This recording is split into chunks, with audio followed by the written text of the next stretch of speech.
every Friday, just like clockwork, in the door comes Dr. Robert Heineman of Alfred University, well-known professor, award-winning professor.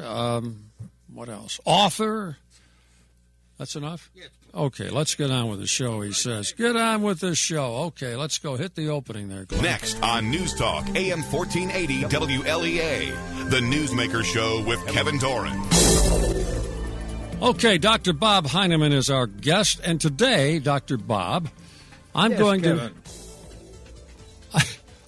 to be reading some stories. Oh, Kevin, please.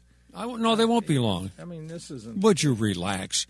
And I want your reaction to them. First of all, this is not a story. This is something that I want to know from you as a leading establishment, moderate. You know that book, I right? want to point out that Governor Cuomo has refused to debate. Wait Governor a minute. That's Perry. one of my questions. Oh, okay. All right. A moderate, great moderates in American history. Could you get to the question, Kevin? Why can't the Republicans field a ticket to go up against the Democrats statewide? Why can't they, Bob? I think it goes back, frankly, to the Rockefeller years, where good old Nelson Rockefeller pretty much eviscerated the Republican Party. And, of course, at that time we had the conservative... He was a Republican. He was, but he did everything. He financed everything himself. And the point is, if you don't use your muscles, they atrophy, Kevin. They atrophy. And the point is, the party should have been getting out, holding meetings, raising money, keeping the organization pretty well tuned up. And Rocky just took that away from him, and it was easy for these county chairs and people around the state to sort of sit back and just let it go. Now, Pataki, I think, and D'Amato, whatever you think of D'Amato. I don't think of him. Not much. Try not to. Yes, all right. right. I don't blame you there. Go ahead. But the point is, they did begin to put together the makings of a organization, but then Pataki basically sold out to the organized interests, primarily SEIU and some of these other unions, and caved into the anti-gun people, and a number of other things. It's interesting when they get in Albany, they just sort of abandon their basic beliefs, and it hurts. Chris Koff says when our friends get to positions of power and authority, they no longer are our friends. He's correct on that. Mm-hmm. I think there's this sort of what we call water cooler syndrome, and that is the people that are sitting around having 3 martini lunches and dinner and receptions with and whatever. And these people are out to milk government for as much money as they can, and naturally, the bigger government gets, the more they make out of it. We're going to talk I about have some thoughts on the Democrats. It'll come. Just relax. Because I could work them in here, so go ahead. Wait, hold on. Now the story can be told because both these gentlemen have gone to glory, I hope. Nelson Rockefeller is dead. Charles Henderson is dead. So now I can tell you the story. One legislative session, Charlie was down in Florida. Now, he should have been in Albany, but he was down in Florida, right? I see. And Rockefeller needed a vote badly in the assembly. Those were a long time ago, yes. Yeah. And he sent down his private jet to pick up Charlie to come back to Albany to vote, and then Charlie was flown back to... Yeah, that's how these guys play. Let's get into crooked politicians. We could do a lot of. Nobody called Rocky crooked. I mean, no, I'm not talking about that. No, I wasn't. I was talking about crooks. Charlie Henderson was not a crook, and neither was Nelson. I didn't mean to be. All right, now Harry Reid, talking about crooks. He has spent more than 40 years in government. He started off as a city attorney in a very small community, eventually becoming the most powerful senator in the country. He's raised tens of millions of dollars in political contributions, establishing himself as an institution in Nevada along the way. Now, he grows up in a remote desert town Then he goes to the capital. By the way, he worked as a cop in that little town in the capital of Nevada. Then he goes to Albany, to Washington. Well, he might as well have gone Albany.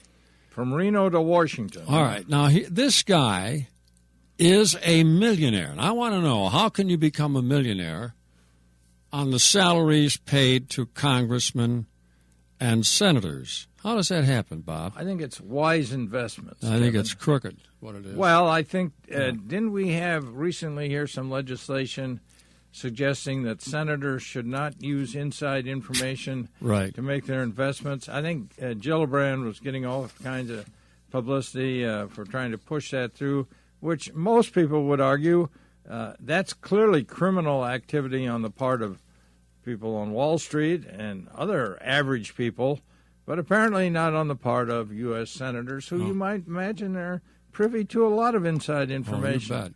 Now, I don't know whether that legislation went through or not, but frankly, my point was it's something that should have been there anyway. Why Gillibrand should be taking credit for something that... maybe it never passed. I'm not sure. Do research But on whether it passed or not, I'm sure they have ways of getting around it. Okay, now Rick Perry... Oh, yes. Is up in New York. He may be gone back now. Oh, is he? Traveling to our fine state. He was in New York yesterday, at least, to make a pitch. Was he armed? Was he carrying? Might have been. Yeah. To business leaders in hopes of getting them to the Lone Star State.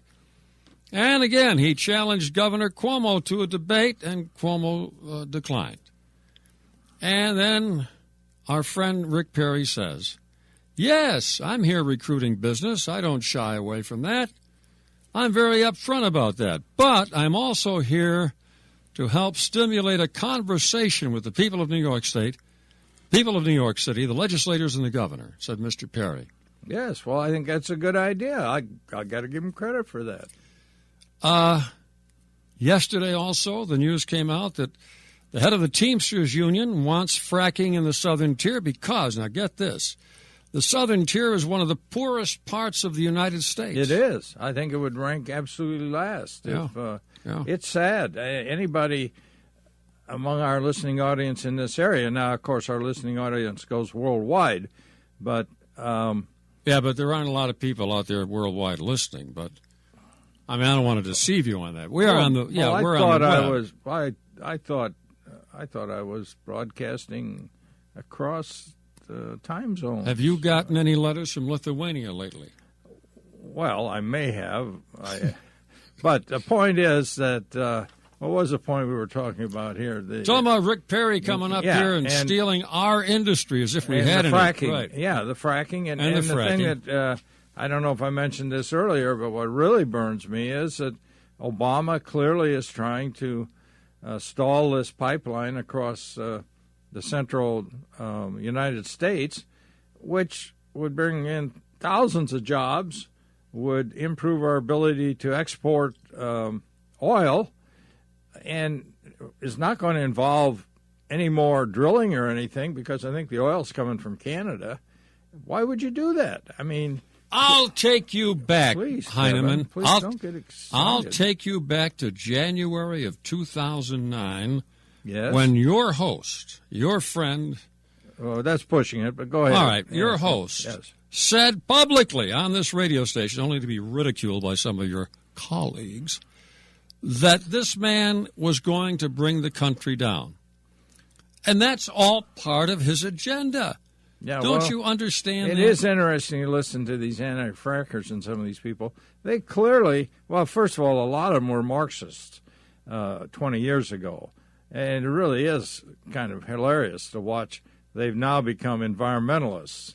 And anything where you can control and prevent industry and industrial development from taking place, they throw in these environmental regulations and fear and scare, and it's really, I think the public generally would catch on to this, but not in New York. Mr. Cuomo seems to be tied to these special interest groups, and he seems actually almost frightened of them. Now, here's a guy with a huge lead in the polls, Yeah, you would 30 think points. He'd take some leadership and do some things decisive. But clearly, as you may have seen, Fred Dicker had a column the other day. The left-wing groups in New York State, and you got to give them credit anyway, you know where they stand, are really very unhappy with Cuomo. So there's, I think, some feeling that you might get a working families candidate out there. Which that won't make any difference. That's the Communist Party, right? Yeah, well, I don't know. It's up to you how you label them. But they're certainly not it will make a right-wingers. difference. Yeah. It will make a difference. Will it? But I don't know if it's enough. Not enough, yeah. Yeah, he's got, so go ahead, Kevin. I'm okay. sorry to put you on your heels there. No.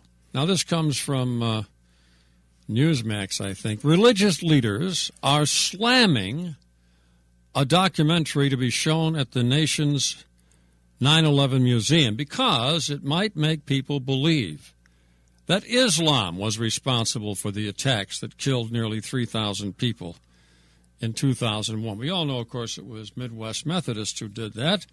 But, please, Kevin. Well, I mean, please. Bob, who did it, Bob? Who did it? Already, the lone imam on an interfaith advisory group of the National September 11th Memorial Museum has quit in protest because, what's his name? Brian Williams is narrating it, and he says radical Islamists were in charge. Well, yeah, that's, what's the problem? I think that's a fair statement. Well, Wednesday night on television, Supreme Court Justice Stephen Breyer's daughter shows up with a Roman collar and a long gown. She is a priest, I would prefer to say priestess, in the Anglican Church. I see. In New York City. And she's fighting this, as are other ministers. They want that taken out. Radical Islamists. So you could say jihadists. That would be no. They were against the word jihad. She said because jihad to a Muslim means helping the poor. Actually, it doesn't mean... Oh, it does, I see. You're helping them on to the nirvana, right? No, what it really means, jihad, is you've got to fight your own bad inclinations. Well, she didn't even know what she was talking about. But what about that? What's your reaction to all that? Well, I think it's another example of the power of special interests in taking over America today, and we have to work on that on this program, Kevin. We'll turn it around. The idea of how are we going to deal with these special interests? Is there anyone out there who can basically speak for America? Rick Perry. Well, Texas is a big state. Yeah. That's it? That's all you're going to say? About Rick Perry? No, about well, no, I mean the whole idea Islam. The various interests pushing this, pushing that, trying to limit what we can say, what we can believe. It's unfortunate. You're dang right it is. And, it's people in Alfred that are opposed to fracking. That's why it's not going to happen. I don't disagree with that. Yep. We have our head-to-heads there, and it's interesting. Most of them professors who are making salaries. They don't care if other guys are working. Well, they're not making much for salaries anymore, that's for sure. Yeah. All right. Let's cry later. Okay. Oh, yeah. Now, Ambrose Pritchard, who is a columnist and a writer in a British newspaper. Yes, okay.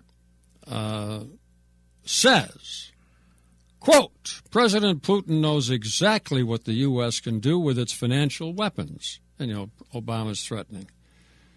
But, he points out, the Russians have cyber warfare experts that are among the best in the world. They could bring down, are you ready for this now? Electric grids, water systems. Yes. Air traffic control. I think the Chinese could probably do the same right, thing. And the Iranians, too. And the New York Stock Exchange. Yes. No, I think that's probably true. So let's stop making threats against Russia. Well, I don't think we should. No. Why? What do we care? We do care. What? Well, you can't let somebody think he can push people around left and right. Well, why is that our problem? Because he's basically attacking us. Why? Now, hold it just a minute. Didn't we just have the jihadists attack the United States in 9/11? Yeah. Didn't they do that? Yeah. Weren't they running around attacking the United States for some time previous to that? And President Clinton did nothing about it. Well, he didn't dare. He bombed the pharmaceutical factory in Kenya. You know, Tylenol went. They ran low on Tylenol after that. Hey, go ahead. Yeah. Because he didn't have the guts to go after him. Basically, President Clinton is a coward. There's no two ways about that. Ooh. Oh, yeah. No, you compare him to George H.W. Bush or somebody like that, or George W. Bush, and he really is, he's scared. You can see again and again where the guy is afraid.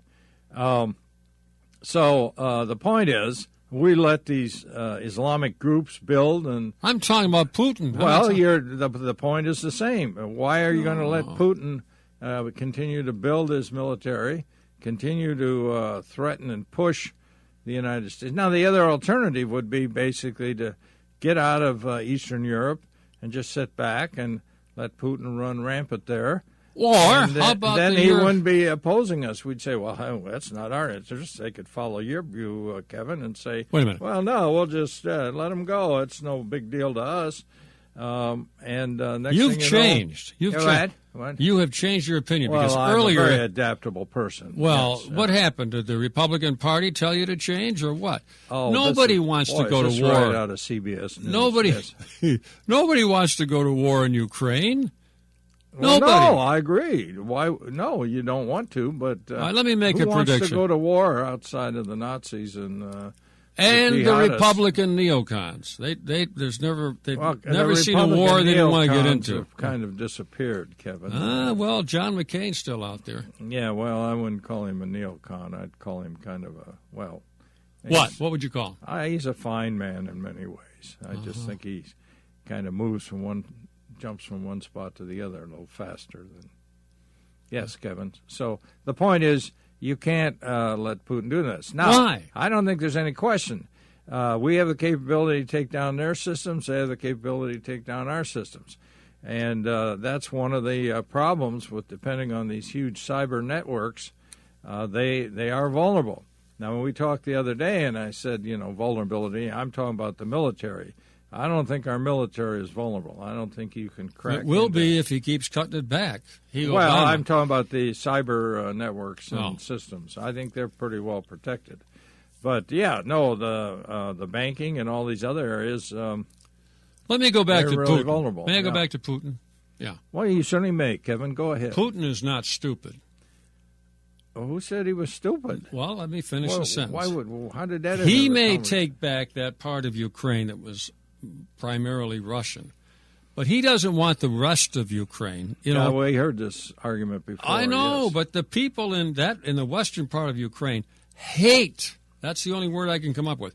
Hate the Russians. He'd have a civil war, and he'd have guerrilla warfare. This is my point I made to you earlier, Kevin. We're just going over things we've said already, and that is, why is he going to take over eastern Ukraine when the result is going to be western Ukraine is going to become heavily armed and strongly against him? I don't think he wants to do that. I think if he had his druthers, and it seems to me it would favor us as well, we would want to work out some sort of neutral, sort of like a Finland situation or something of that sort, and let it go at that.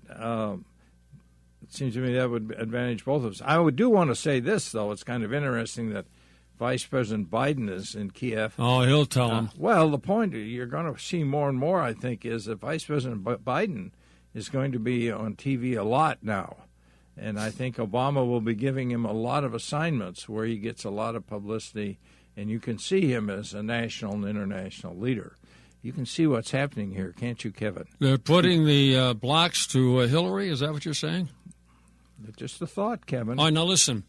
Of course, the problem is that Biden tends to talk when he goes these places. And say the wrong thing. Seymour Hersh. Yes. Seymour Hersh has uncovered, it's hard to find it, but he has uncovered what really happened in Benghazi. He's an investigative reporter. You're talking about the funneling arms. Yes, that's what it was all about.